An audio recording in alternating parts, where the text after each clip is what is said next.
আজ একটু অন্য ধরনের মাংস কষা করব। তো প্রথমে কিছুটা পরিমাণ বাজার থেকে মাংস নিয়ে চলে এলাম এবং ধুয়ে নিলাম। কড়াইতে এবার গরম করে নিলাম তেল, তার মধ্যে দিয়ে দিলাম আলু। আলুটা একটু ভাজা ভাজা হয়ে গেলে নুন হলুদ দিয়ে দিলাম।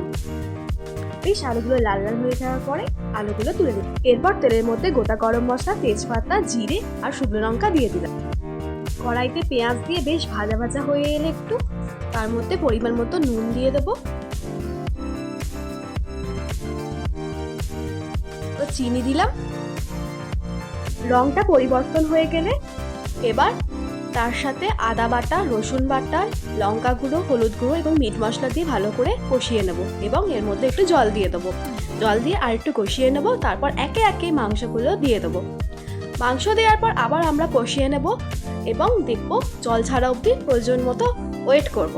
তারপর আস্তে আস্তে আলুগুলো দিয়ে ভালো করে আবার কষিয়ে নেব, তারপর পরিমাণ মতো জল দিয়ে দেবো এবং ফোটার জন্য রেখে দেবো।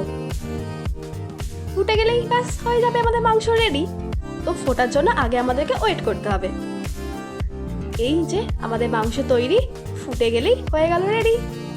কার কার টেস্টি লেগেছে একটু জানিও তো।